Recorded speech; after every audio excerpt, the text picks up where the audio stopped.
Welcome back, folks. Episode number 50. That's right. There's 50 Get a Grip on Lighting episodes out there. But you know what?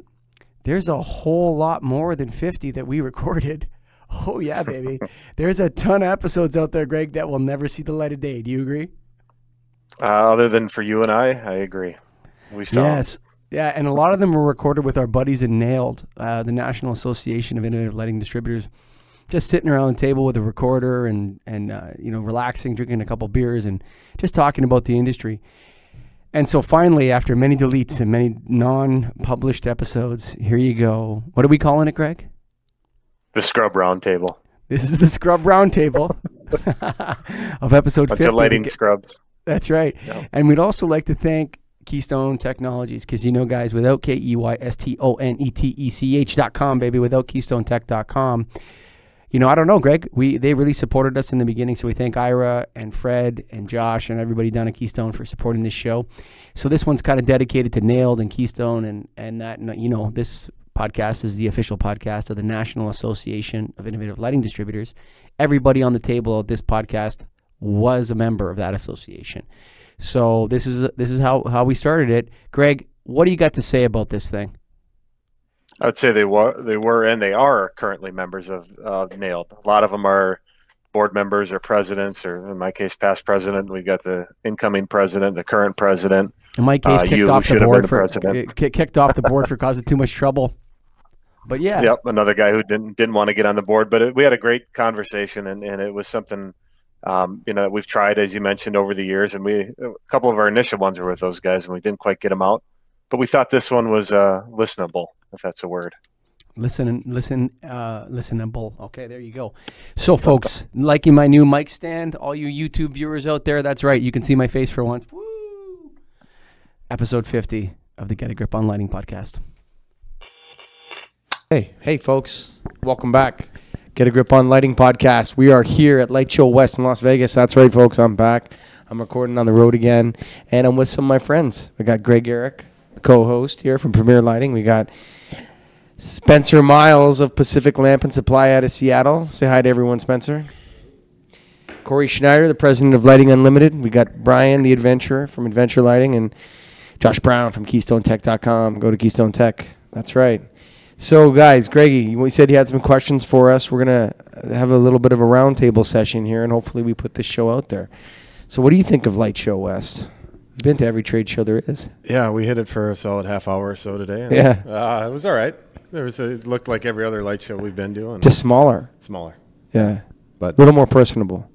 Yeah, there's a lot more of that going on, it looked like, but now we're here. Getting this going. So we're gonna do a podcast here. How do you want to start this thing, Greg? You want to throw a question out there or what? Yeah, I think it's all about just getting some questions out. We'll all kind of chime in and on our opinion, and we'll go from there. So I'm going to start off hot with this one that I thought of as we were sitting here listening to Josh talk for a little bit. If a customer came up to you and said, "Make my office lighting future-proof," Corey, what would you say? Make my office lighting future-proof? Do you want wireless sensors, or no? Make it future-proof. I'd have to make sure it meets all the codes. I'd have to figure out what the code is of wherever the office is, and make it up to, what is it, IECC 2018 or whatever I think is the newest one. And I would have to put sensors, load shedding, all that type of stuff in there. So that future-proofs it for you. I think so. Yeah. Yeah, I don't like the word future-proof. That's a tough one. What would you do, Brian? Well, I think it'd be obviously important to have the dimming capabilities for individual zones, having it connected to a host computer, being able to be tied into like an HVAC system that somebody can monitor and be able to run reports from.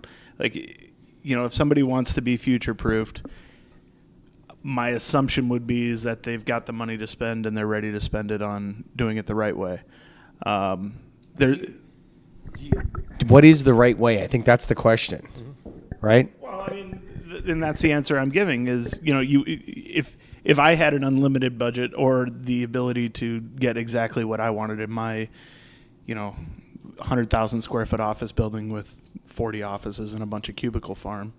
I would want the ability to, remotely monitor everything, turn stuff on and off with programs, and not have to have any switches on the walls for anybody. Be able to, individually dim lights for anybody sitting underneath any particular fixture that doesn't want that much light. I think that'd be a good solid start to getting to the point where you can do whatever you want, whenever you want with your lights. I don't know, man. You think it's all IoT? Is that what the future proof is? I think we give the other two guys a shot, and then you can give your opinion. Yeah, I think that's a great question. If it's IoT focused, I mean, I think part of it is understanding your customer in particular, but you either go the extremely high end or on the other side.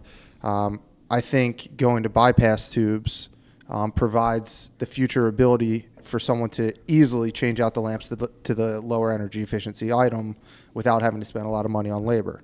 So let's say a school goes and does a retrofit today.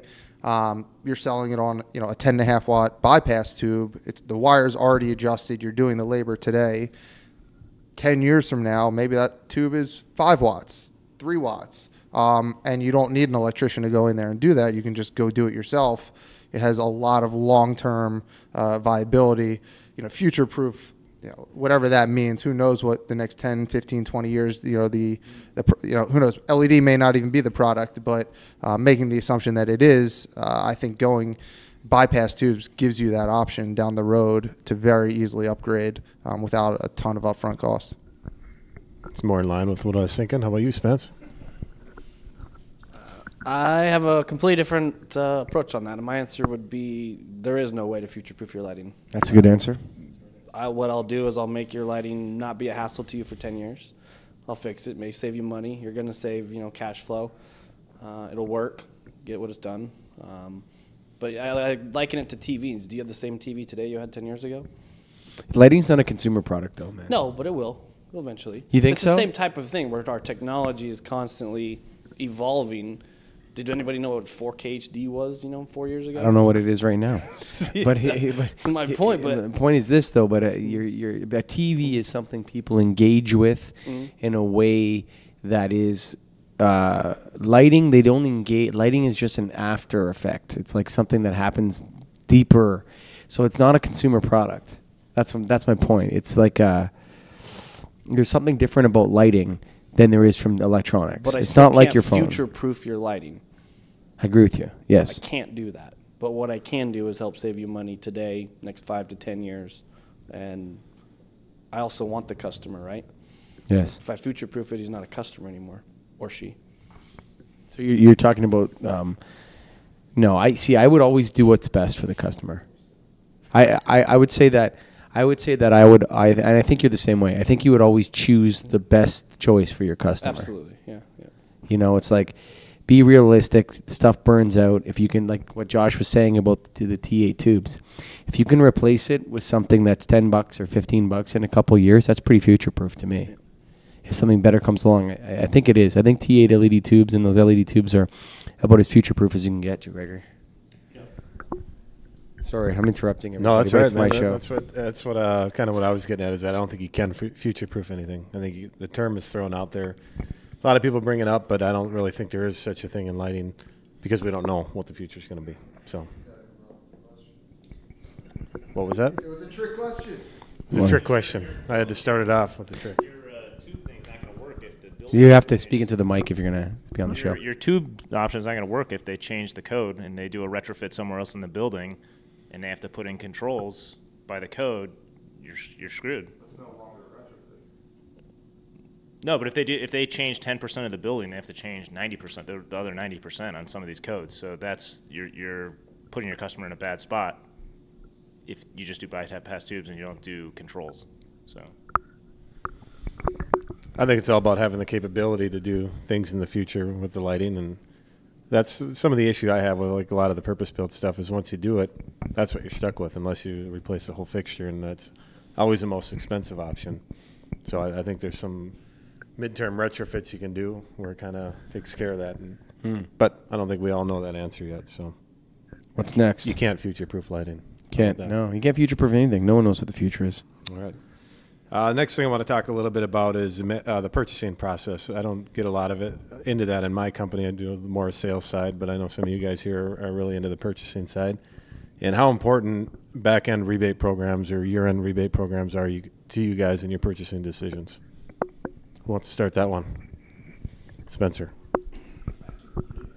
Like, does rebates, not energy efficiency rebates, but rebates from vendors? This is probably Keystone's probably going to like this one. Does that affect your just buying decision? Process? Yeah. Yes, 100%. Really? Okay. I'm part of a buying group, and any vendor I deal with outside of a buying group, they need to at least match on a program what that buying group's giving me, for them to get into, the top level of the line we're pushing with our sales guys. So you better have one. Yeah. 'Cause they're all there. Everybody's got them. You just got to ask, Okay. And when you get into a situation where you may pick up a sale, you make your program in January, you pick up a sale in April you had no idea you were going to get, and you're already topping out your rebate, that vendor's going to pick up all your sales the rest of the year. Because now I want to maximize that rebate. All right. How about you, Brian? And it helps your cash flow in January to February because you're starting to get all those checks and you're not paying your vendor. Yeah, I say first and foremost, the year-end rebates are awfully nice. I like when the vendors we do business with are involved in the same groups that we're in, whether that be Nailed, iMark, ED, whatever the groups are. We support people that support us. In my business buying, when I'm buying a car or, going along, buying some product back in Des Moines, if a company's buying from us, I'll try and make it a point to buy from them too. So that's what I'd say. Corey? Yeah, I mean, we're shifting a lot of our business this year to vendors that are giving us very high rebates. I mean, they wanted to take a shot at our business, and they kept the prices the same and jumped up our rebates, and we're shifting a lot of our business to those vendors. And yeah, I think it'll be nice to get some big checks. Are you doing it strategically? So when you're like, are you looking at your monthly numbers and going, you know what, we're in the juice period, we're in the juice place with XYZ company now. We've bought more than whatever $100,000 from them, and now we know we're in the special zone. Does that affect your daily decision making on purchasing? Yeah, I mean, for sure. I mean, some vendors. I mean, if we get $1 million, we get an extra 5% or something from that vendor. I mean, it's if you get to 900,000 and you get an extra 5%. I mean, that's a big deal. Yeah, it's basically 50% off. Yeah, the last $100,000. I yeah, mean, it could be a huge deal. I feel like that's probably the smart answer and smart thing to do, but I just don't want to get into that, man. I want to sell lights and be efficient as I can, and if I have to worry too much about that, then I'm not really able to do the job that I want to do, which is get the right product to the customer. Oh, I've always thought that rebates were a way for you to focus on the wrong thing. Yes. It gets you focused on buying from one vendor or something. And it's like, oh, shit, we just have to buy more from them. And then really you're like, no, I don't. That's not what I have to do. I have to go sell more. I would say we're probably more in the wrong because I think a lot of people do that. Yeah. Money's important in business, I think, right? But to me, I just want to get it going, and it just seems like a lot of hassle and a lot of time spent on thinking about on the wrong thing. Yeah, to me. But yeah, Spencer's hot. So when you think about like an exit sign, a strip fixture, wrap fixture, your commodity items, you're buying them every day, right? So now if I got 3 vendors going to sell me the same thing at $20, but one of them's giving me 9 to 12% back, I'm stocking. Is it that high? It's 9 to 12%. I got higher, but yeah, you can. Jeez, I'm not getting that back from my vendors. No. Yeah. They're all willing. It's all based on your growth, really. Yeah, that's where you get it, and you have to commit as a distributor and say, I did 50,000 with you last year. I'll do 150 this year. I'll do 200. What do you want to give me that money back? Let's be partners, and then you move that business that you're already going to order. You're already going to order a strip. But see, that's why I'm with Greg. It's like instead of having that conversation, I'd rather be talking to a customer. But I can make more profit in a couple conversations than my sales guys can make on the street, right? Maybe, yeah. Yeah, it's a tough one. If you're buying the right items and you're, sure. You got to use it with your stock. Get the vendors. I respectfully abstain from talking about this conversation. Yeah, look, from a vendor standpoint, I think it's part of doing business. It's important to note, and I think that the distributors that don't understand this probably put themselves in a bad position, that it ultimately comes from somewhere. The manufacturer isn't just coming up with an extra percentage that isn't necessarily being reflected in a change in pricing and a change in terms and a change of something. So I think really it depends more on how each person's respective organization is set up. If they would prefer just an upfront lower cost, which ultimately wouldn't impact, Spencer, in your case, manufacturer X, you have to hit a certain rebate. Maybe that price isn't $20, but maybe that's $25 from manufacturer X, which is probably the case. And now you're not necessarily choosing the best product for your customer because you're choosing a product that fits in with your rebate scheme, which I see happens all the time, and it can be to a manufacturer's benefit, or if you're on the outside looking in, it's not as beneficial. So I certainly see both sides, but we see a lot of distributors do it probably more so that their sales team is not just giving away product, and that ultimately it helps their bottom line at the end of the day. What do you prefer to deal with? Having that program or just having an upfront cost negotiated? I don't really have a preference, one way or the other. I see value in both as long as the distributor understands that the price comes from somewhere. You can't have everything on top of everything on top of everything. At some point there is some level of sacrifice that you have to give up. It's a price. And you can have it now or you can have it later. That's how I see it.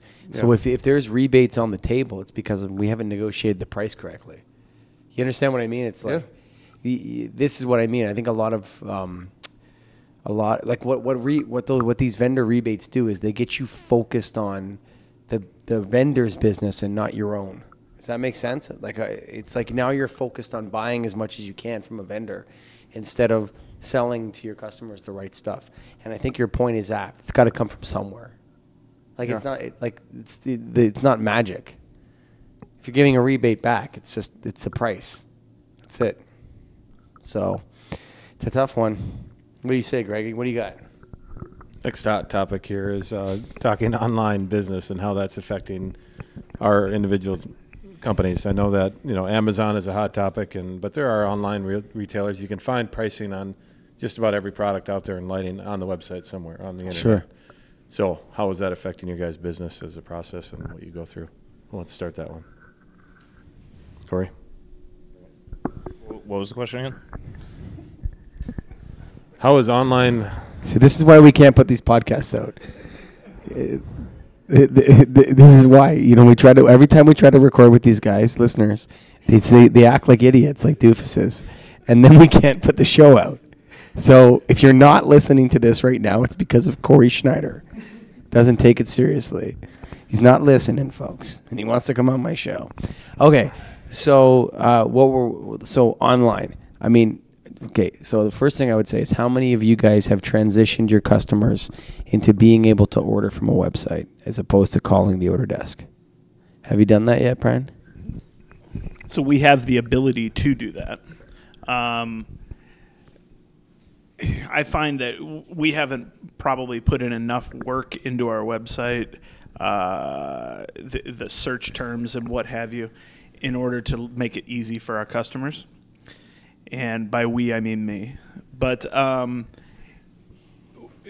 way our online ordering system works, the best thing a customer can do is look through their order history, which generally is the same things they buy over and over again.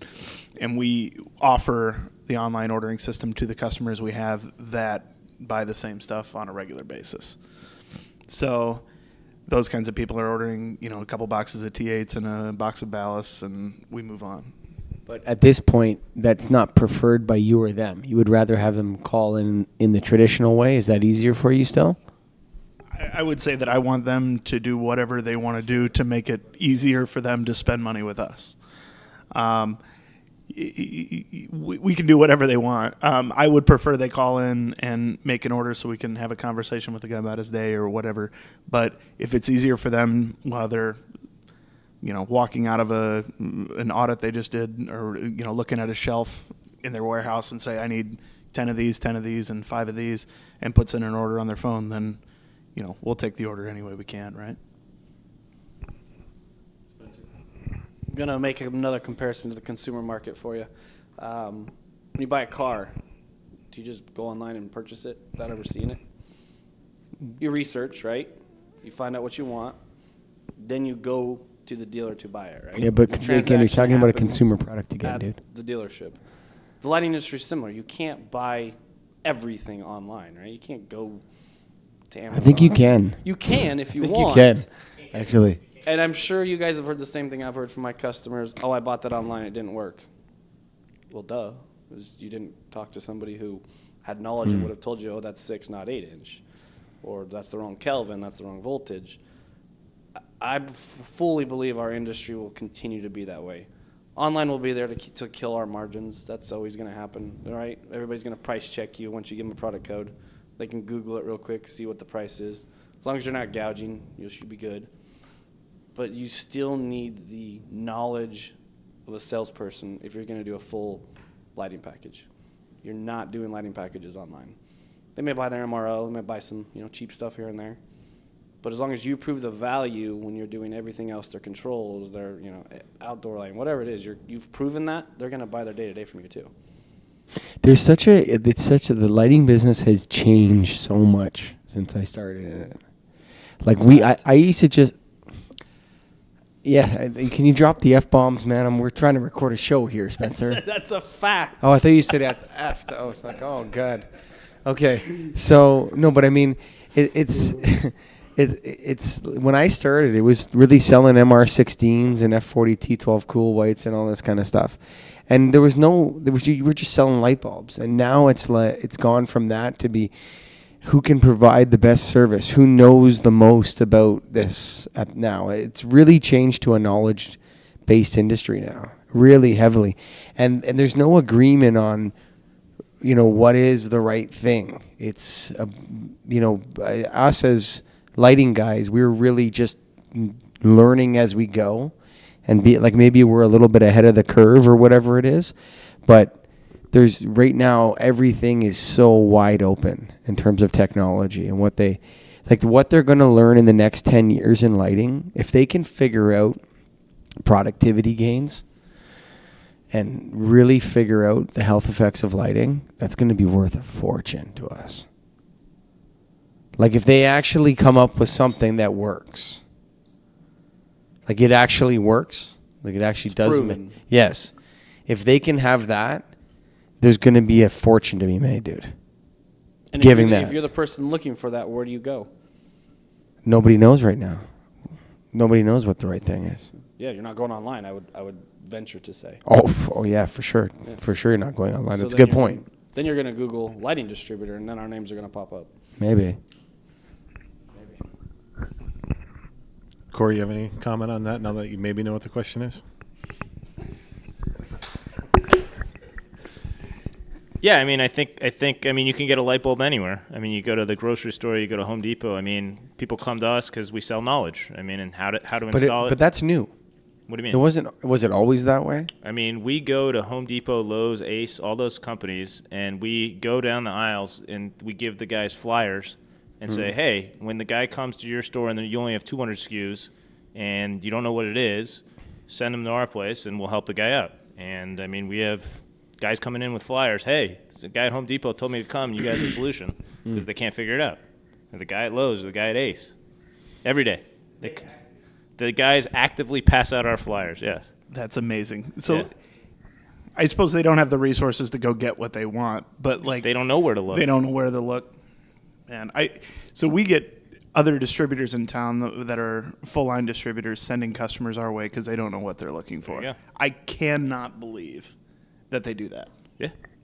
And my guys, we never send a customer across town to find something because they have a good experience over there and they might not come back.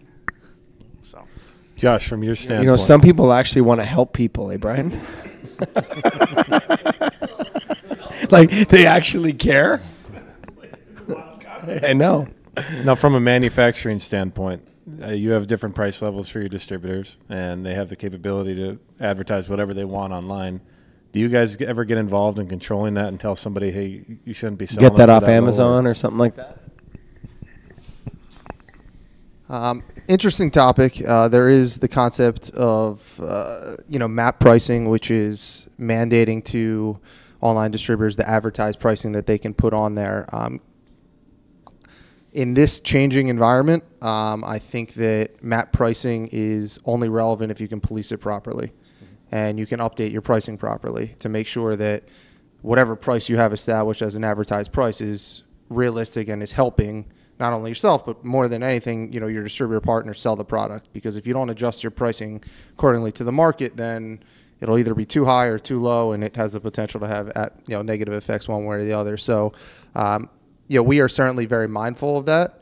We don't have map pricing in place. I think more so because, as I just mentioned, the market is just changing too quickly. So we do not mandate to our distributors what price they can market online.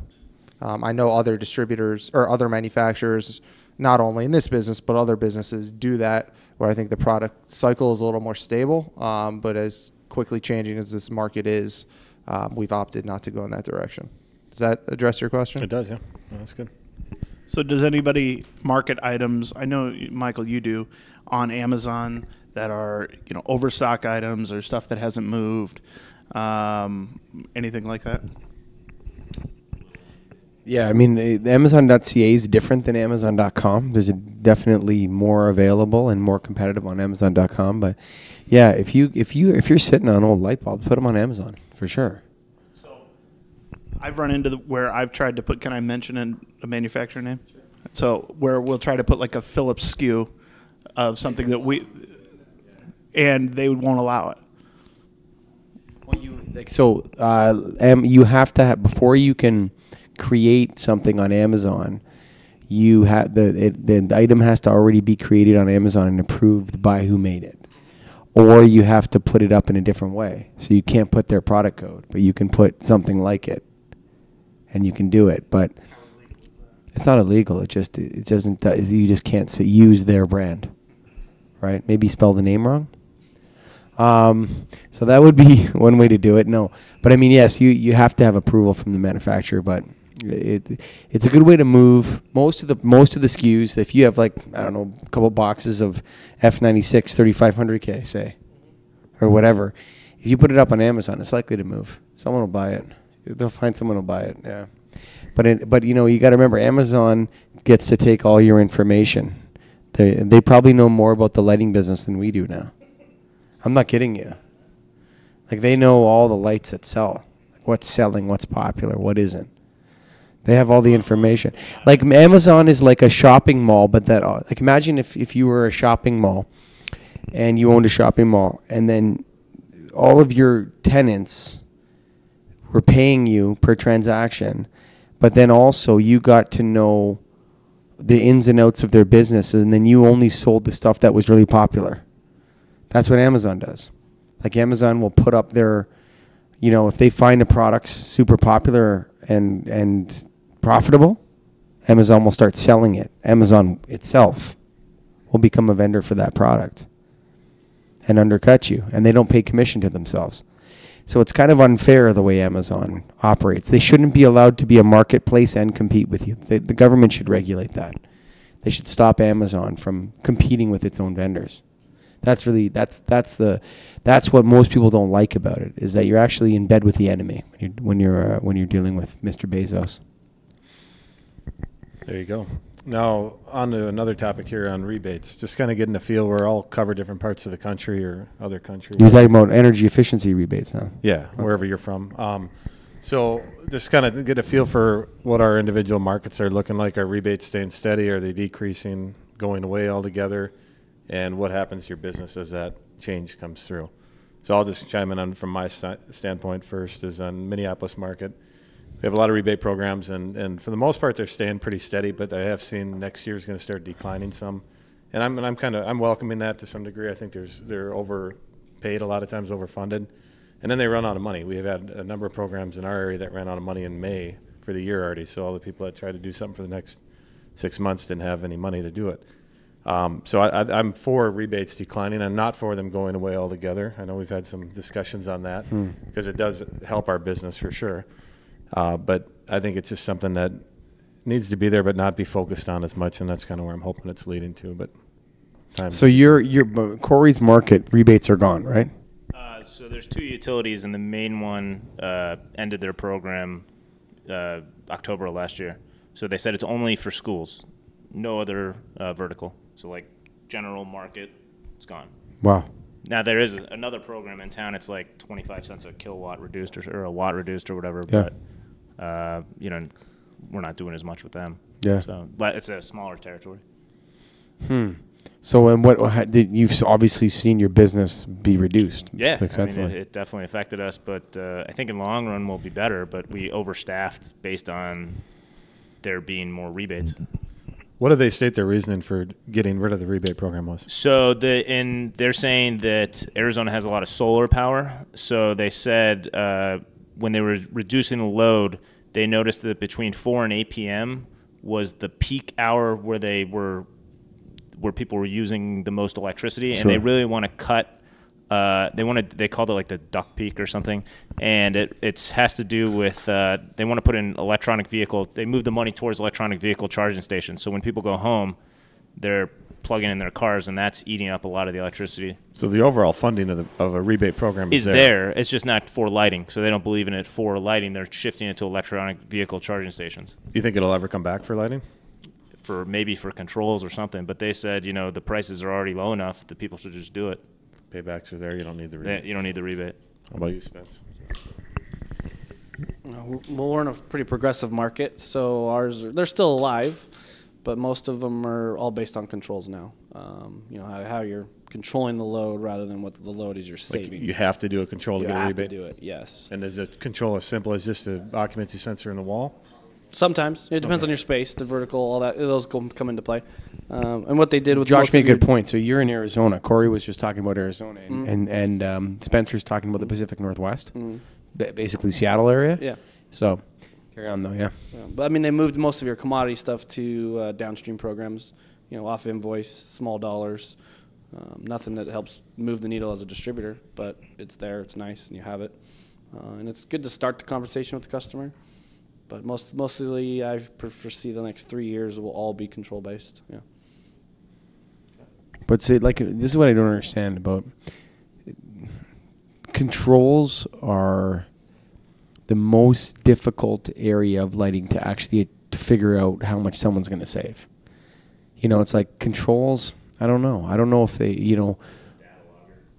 Yeah, data loggers can help. They're using history, and they make a lot of assumptions. And sometimes controls keep lights on. Like sometimes they're not commissioned properly and they keep lights on. So I don't see a big. I think if they move if they move rebates from load reduction towards control, you're going to see a lot less rebates being paid out. We are a lot less. But it starts the conversation, and you can still get the sale because the utility knows the ROI with the decrease in pricing is there, and people will still buy it without a rebate. Yeah, so my market, the Des Moines, Iowa market, the rebates are a really big deal, and some would say at this table they're outrageous. They are scheduled to go down March 1st next year, and we don't know exactly by how much, but it's probably going to be a fairly significant percentage off. I've heard anywhere from 50 to 80% off. And that seems to be about every year for the last 4 years. It's come down by about 50% a year. But you're still pretty insane, though. Yeah. No, Josh, from your standpoint in dealing with distributors all over the country, do you find some that are rebates always brought up, or are there times where people don't even talk about rebates in your programs or your product being DLC rated or Energy Star or anything like that? I think it's very location specific. Across the board, the first question, is it DLC listed? A lot of times people don't even know necessarily the categories where DLC doesn't have a category, or you have to kind of clarify that. But what's interesting to me about the whole rebate schedule is it really can vary from state to state, or county to county for that matter. One area could offer a certain rebate for a Type C LED tube. Another one could give it for ballast compatible. Another one for bypass. Or one market could only sell, offer a rebate for a fixture that has integrated, daylight harvesting, occupancy, vacancy sensing, 0 to 10 volt dimming. And I think it's very important, really for all the listeners out there to make sure that they're working with people, in particular, distributors, that actually know the differences between the utility companies and the rebates that they offer, because the people that we're seeing that are moving a lot of product really know the ins and outs of the rebate markets and are able to, kind of take that information and really add value to their end users and customer base. I don't know if that answers your question. Yeah, no, that's good. Does anybody here at the table specifically advertise? Whether it be print or commercial or email blasts, whatever, toward these rebates, and what do you do? I've seen some companies in my market that whatever the minimum selling price is, they blast flyers out on that. I never got into that personally. I've always liked to, have some more control over it than saying it's going to be automatically this price because that's the lowest. But I definitely see it, and I'm sure there's advantages to it, to blasting it out there. And so from my standpoint, I haven't done it. But Corey, anything? We did it about 5 years ago when the rebates were hot, but haven't done it since. It's, doesn't seem like it's worth it now. Rebates. The only thing we do is we put a thing on our invoice packing list and counter, ask us about rebates. Starts a conversation. That's it. We don't tell people what it is until they, because you don't know what utility they're with, which, municipality they might be involved with, or what utility. So we're not throwing any prices out there. No way. Yeah, it's for me, when they had the instant rebate in store coupons, yeah, we blasted that out for sure. Before that, when it comes to the engineered rebates for the projects, yeah, we do advertise that we handle people's rebates. How much of it is? I don't think you're going to sell another. I think you're going to have a really difficult time in Ontario selling a lighting project without a rebate. I think it's going to be like if it ends, it's going to be. I don't think it matters whether it's 5%, 10%, or 50%. I think if the rebates are gone and there is no rebate, I'm going to have to make up a fake program and apply people to it. Like, yeah, we're going to get you a rebate. It's going to be this program over here. And they fill out some form and they send it to me. And then I write them a check. And it's like, it's a fake program. I just charge them more, but they still get a rebate. Like that. I think that's how it's going to have to be. I think you're gonna have to get into different markets. That's what you're gonna have to do.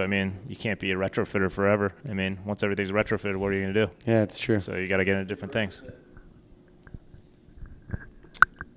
There you go. Well, another topic is just on your staff and what you guys are looking at. Are any of you actively searching for any new employees? And if so, what type of position are they? Anybody want to start that? Spence? I would say we're always actively looking for salespeople. You want somebody, obviously, that has a base of accounts that they can bring, to you. And that is extremely hard to find in lighting. You know what? All the guys are old. Most of them, yes. Yeah, the guys that have a book of business, it's all the old guys. Yeah.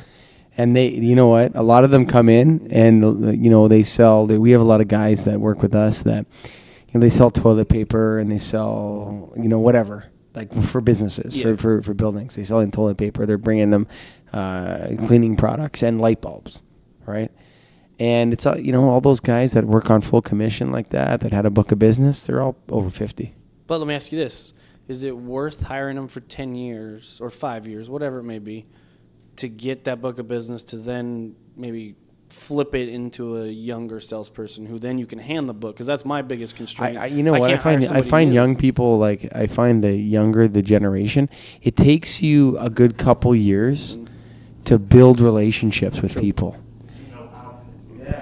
But you have to be able to give them the lead, right? You're going to hire somebody new. They know nothing about lighting, but they're a great salesperson. I find that's a good way to lose your customers, because then that person quits and then a new person comes in, and it's like rotating, right? I don't know, dude. There's just something about the way the old guys did it that the young people can't do it.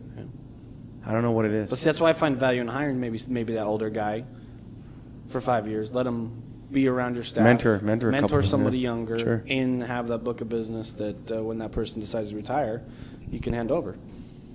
Jump in on this, Brian? I don't really have much to add. I mean, I'm looking for sales as well and counter sales as well. So looking to hire. I'll tell you, man, a good counter salesperson, a person that knows what they're talking about, bro. It's worth their weight in gold. Yeah, dude, for sure. For sure. Like someone that they walk in and they're talking about color, temperature, and there's no issue. They know they know how to deal with a ballast and a sign ballast, and they can talk about a sign ballast, and then, oh yeah, there's this sign hero stuff you can do too. It's not a stretch for them to just go from one thing to the other very quickly with the customer at the counter. That's tough to find, man. That is tough to find. And Corey, we've talked to you in the past about the training program you have for new employees. Would you prefer someone with lighting background, or would you prefer them not to have any? If I get somebody with a lighting background, they better have a book of business and really have a great reputation. There's a lot of lighting retreads out there, just old guys that have been in the industry forever and just get jobs because they've been in lighting, they've worked at X job, and they know one customer or two customers, and they don't know anything. So I'd rather take a young kid with a good personality and train him up. And I could teach somebody lighting. You can't train personality. So that's my perspective. Yeah, I would add to that. I certainly agree with Corey. Obviously, anyone with lighting experience is preferred. In my organization, we are actively growing, and one thing that we really look for more than probably anything else is just a good fit within our organization.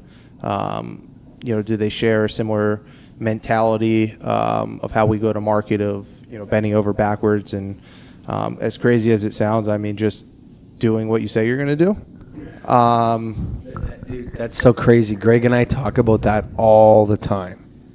Like how it's like that's such a simple concept, but it's like most people don't understand that success is based on keeping your friggin' word. Like it's so many people don't keep their word, and then they wonder where they went wrong. And it's like, you said you were going to do that for that guy, and then you didn't do it. So now you're wondering what the problem is? I can figure it out real quick here.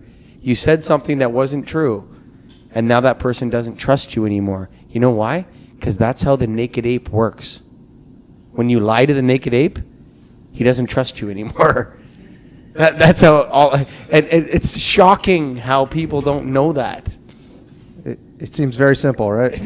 Like you just hit the nail on the head. It's like keeping your word. Like you said you were going to do this. Why didn't you do it?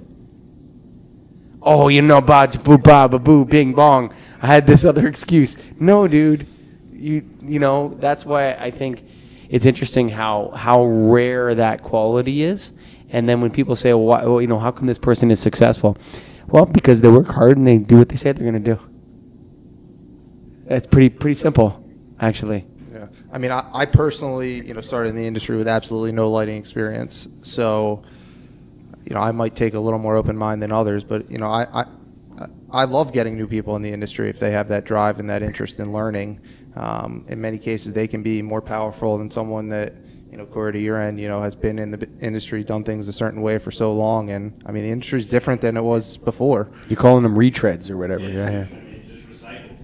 Just recycle these guys. They show up at, XYZ company 6 months later, and then they don't last, and they show up somewhere else 6 months later. And it's kind of gross, actually.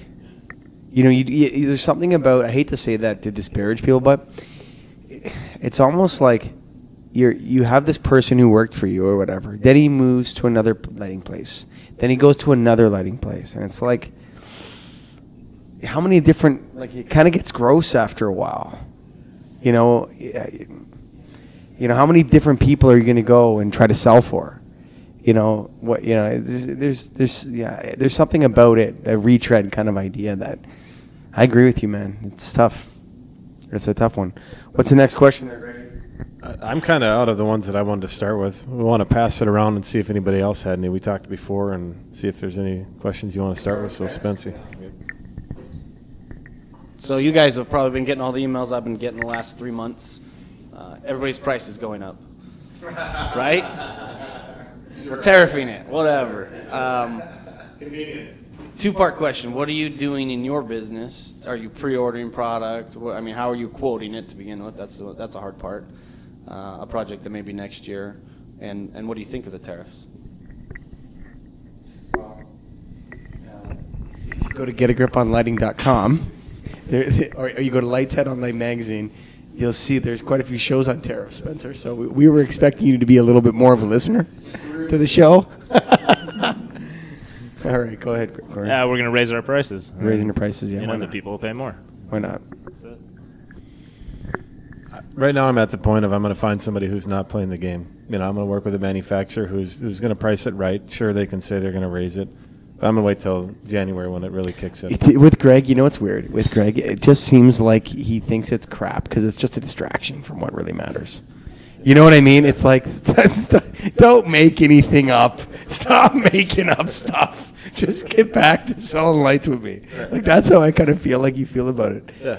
It is. It's like it's a waste of time to me, right? Yeah, it's like, even just talk about stop it being a distraction. because they don't know, and they're all just they're taking advantage of it. I think Yeah. right now, our whole discussion Sure. was before, but it just seems like it's convenient. Yeah, we want to raise price. Yeah, we want more money. Yeah, sure. Let's raise them. Yeah, this is our reason fair. now. We got our chance. This is our chance. And Greg's just like, come on, dude. I'm too busy selling light bulbs here Quit for, wasting my for you time. guys to like start sending me letters. There you Like, go. A letter? Yeah, You sent it in the mail? Did you put a stamp on that thing? that is weird getting letters in the mail. You're right.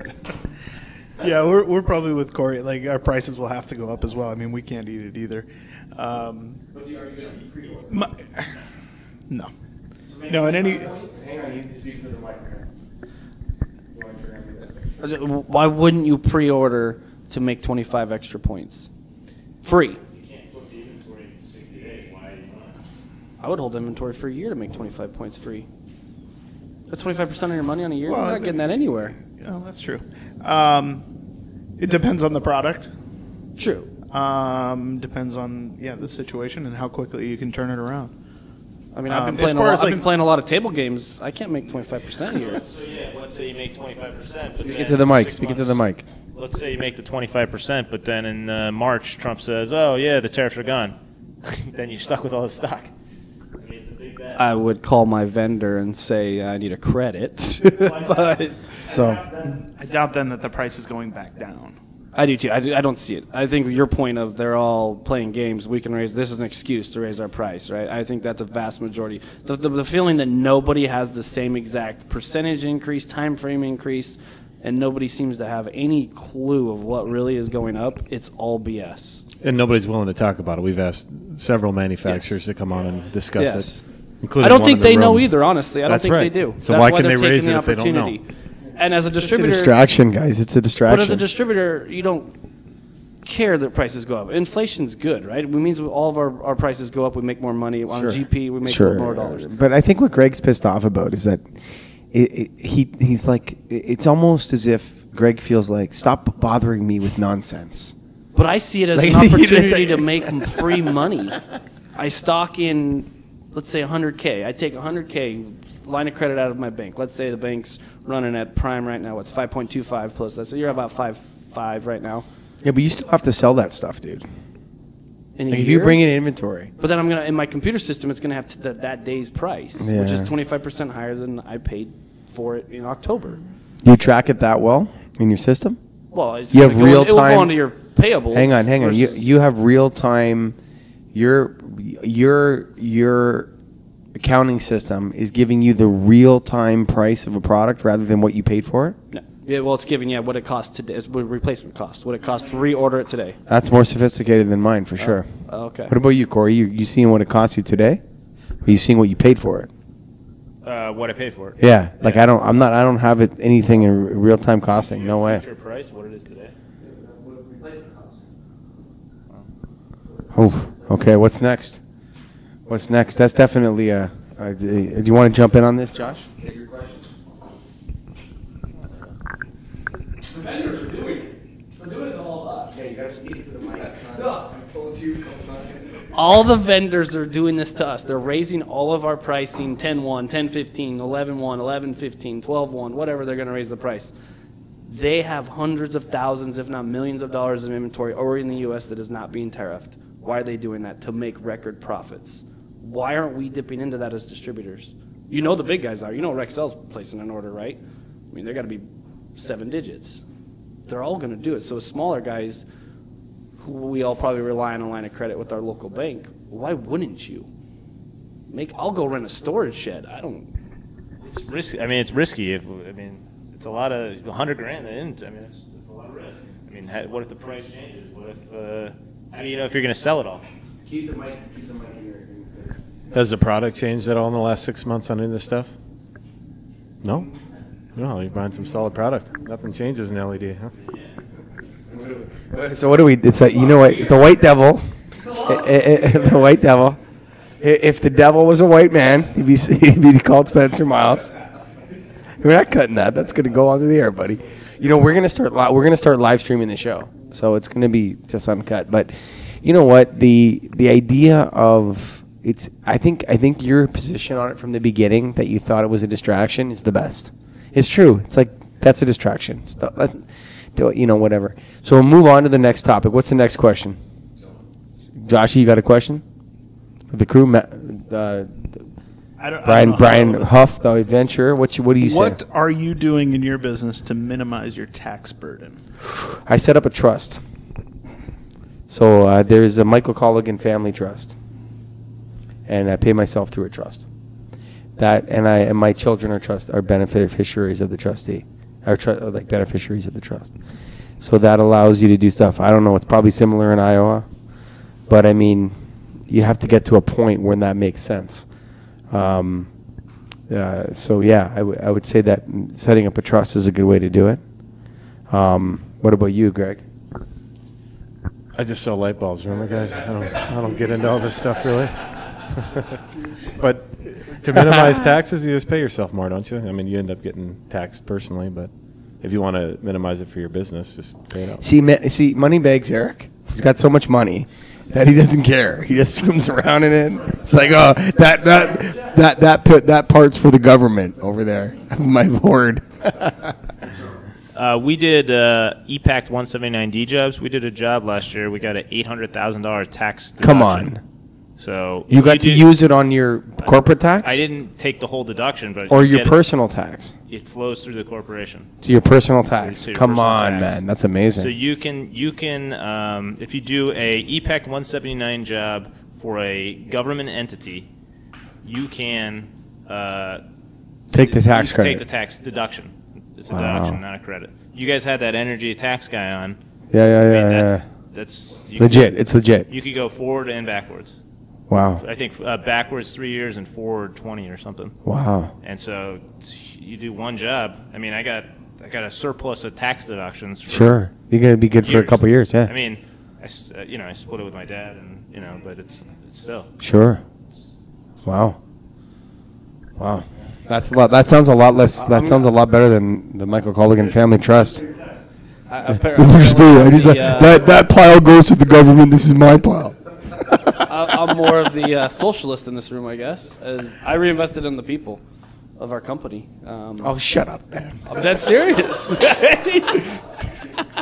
It's so gross. It is, but it's true. Listen, white devil. We know what you're really like. Yes, this is going on the internet. So you stop about talking about you invest in the people. I get it. Yeah. Come on, man. I mean, well, one thing you can really do is write down your inventory, first of all, right? Write off your inventory. Debt inventory. That's a tax. Boom, right after it's a good point. Yeah, you can write it off. Write off bad debt. But if you sell it, then you have to unwrite it off. Yeah. But yeah, you do it every year? Whatever you got to do, yeah. What do you, I mean, should we talk about, what do you guys have in inventory? How much do you have in there? 7 figures, yeah. But if you write, I mean, that's a good chunk right there. If you take your over 24 months inventory and just write it off, buys down your tax liability. Bad debt's another one. If all those freight charges your customers didn't pay that you left in their account, write it off. How much is of an issue is bad debt for you guys? That's not really an issue. The time we run into it is companies that have defaulted on the line of credit. They're small. We get a couple bankruptcies a year. You're going to run into a couple thousand, 10,000 maybe a year. We have we do an allowance for doubtful accounts. We also do an allowance for warranty work. right? And yeah, I mean, some people don't pay, dude. I know Greg doesn't worry about it. That's right. So we'll move on to a new subject because I don't worry about it. I think the last maybe question here coming from Josh. What do you got? So as everyone knows, the lighting industry is changing quickly. I think the people that are succeeding are the most knowledgeable and are on top of their game. How do you guys make sure that you are always the most knowledgeable on the lighting side of the world, both from an install and a product standpoint? I was thinking of starting a podcast so I could learn about it for a bit, but that's probably what it is for me. That's why we did that, because I wanted to be in front of that. But I think it is mostly this kind of stuff. It's conversations in the business with, I mean, I've learned so much from Corey and his dad, to be honest with you. And from Greg, from Spencer, from Brian, from you guys at Keystone. So I think I think people, and like if you're not a member of Nailed, I don't know why. Because if you listen to my show every week, or you listen to Greg and I, and you're not a member of Nailed, that doesn't make any sense to me. You should join Nailed. Because I don't think many people realize how powerful it is to be around other people that are truly your peers. Like Corey and I are peers. We're colleagues. What does that mean? That means we do the same thing every day. We're technically competitors, but we trust one another and we're willing to share information with one another because the value of the sharing of the information is worth the risk. Does that make sense? It's worth the risk. And so if you're listening to this and you're not a member of Nailed, I don't know why. I think that's a mistake for you. Because I learn a lot. I learn everything I've learned from other people in the lighting business that are doing what I do every day. And I've learned a little bit in the field. I've learned a little bit doing, whatever. But usually the most valuable information comes from the Greg, the Coreys, the Spencers, the Brians of the world. Any reply to that, Spencer, Corey, or you want me to jump in? I think one of the things we probably don't do enough manufacturer trainings, whatever, but really it's on the job training. It's working through a problem that your customer has and figuring it out with your vendor partners. And I'm pretty fortunate. We've had conversations over the last couple of days. My guys that I have in my office, they're grizzled veterans, and they're really good. And we're a smaller shop than most everybody here, but having new guys coming through the door every few months, it just sounds terrible. Trying to keep up with everything that's going on. I think Michael hit on the head, though. It's the organizations like Nailed that you're part of, the networking, the buying groups. That's where it starts, right? You meet people, you learn. On my day-to-day, it's social media, really. That's where I learn. Really, eh? I'm following, I don't know, every, lighting Twitter person I can follow. You read the one sentence a day, and you may once a week see something interesting. You hit that article, you read it, you learn something that you can then take back to your crew and say, hey, did you know this? I saw a story about a restroom in a really bad heroin area where they changed all the lights to blue so people couldn't shoot up heroin in the bathroom because you can't see your veins with blue lights.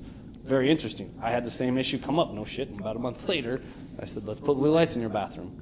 And I learned that off social media. So which avenues in social media do you use? Is it Twitter, Facebook, Twitter. LinkedIn? I use Twitter. Only Twitter? Only Twitter. It's What about quick. you? It's I'm one curious sentence. to hear everyone else. I've recently, Greg and I are going to do a lot of work on Twitter. We're going to start. And it's interesting because Instagram and Twitter, each of these social media platforms has a different sort of way of working. They're unique, right? So, Facebook is for the old uns, Instagram is a younger crowd, but people make a lot of money on Instagram, dude. Don't kid yourself. There's money to be made on these platforms.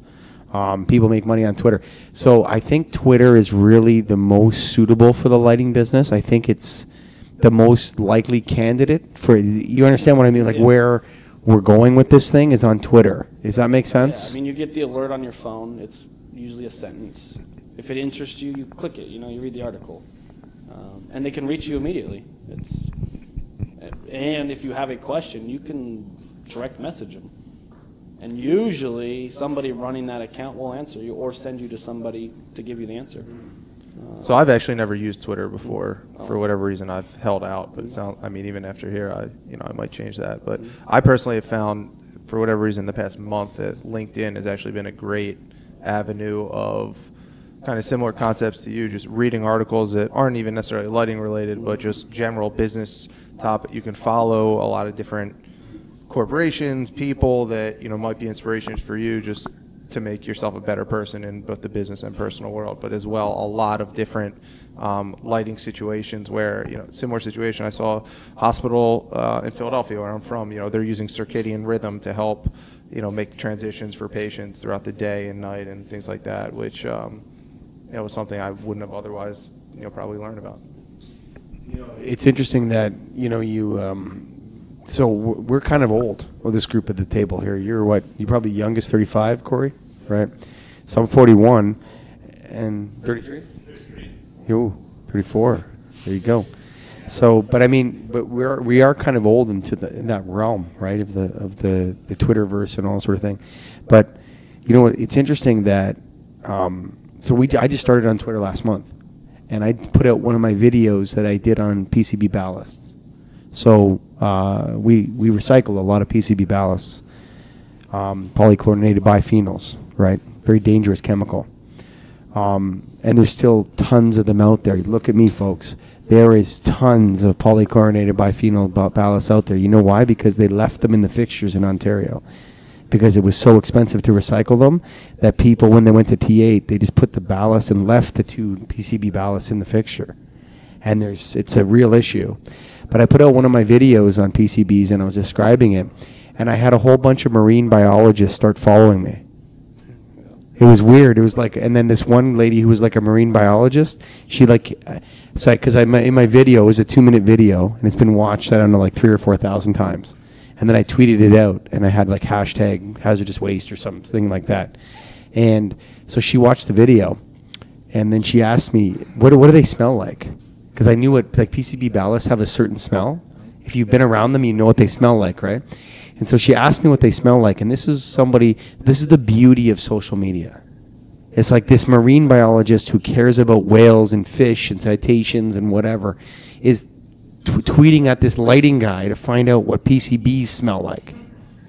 And it's like, I was telling her, it's kind of like, it doesn't smell like gasoline, but you know how everybody knows the smell of gasoline, and some people like it and some people hate it, but everybody knows what it smells like after the first time you smell it?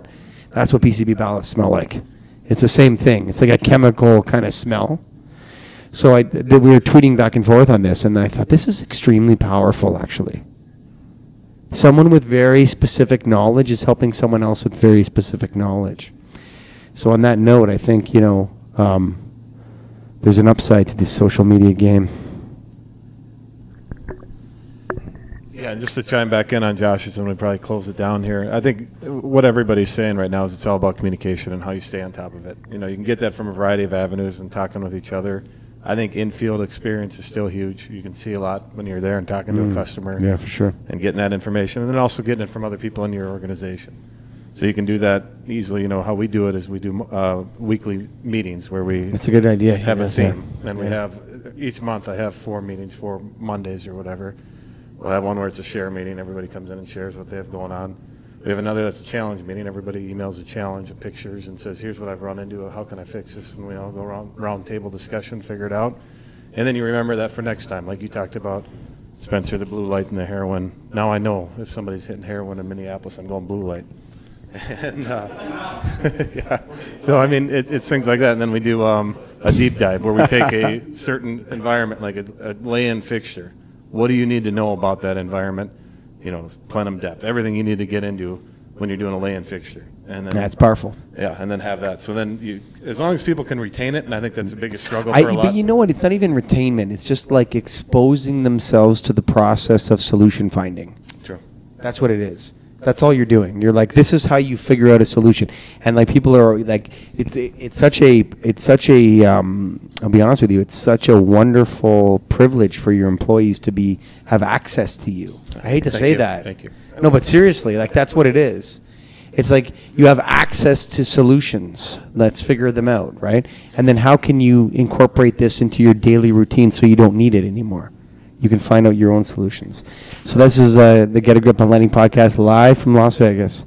Not live, but recorded from Las Vegas, from Planet Hollywood. That's right, Chief Chavez at U.S. Customs and Border Patrol Agency. I'm here. I'm recording. I did it.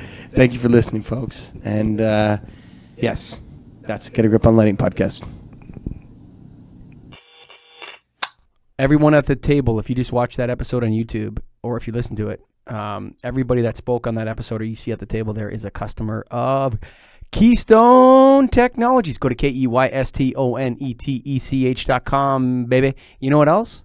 They're all members of NAILD. That's right, the National Association of Innovative Lighting Distributors. Go to NAILD.org. Greg, you know what? Keystone supports NAILD, supported the podcast. Man, that's an up-and-coming company. I think they're going to continue to grow. What do you think? Oh, absolutely.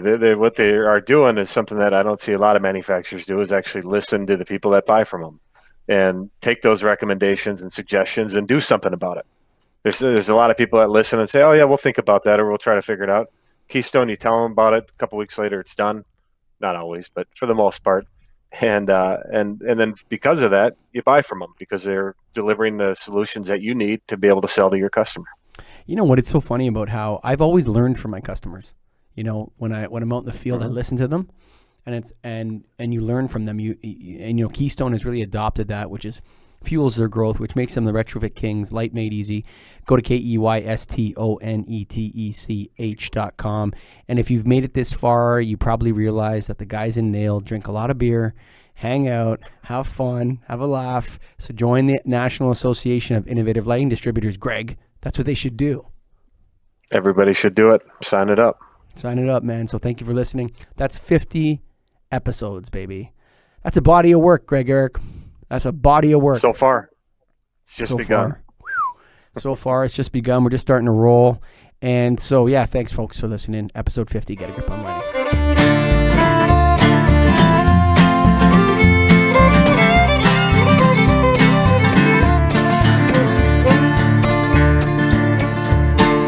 Written on the rectory wall, there's a sign there for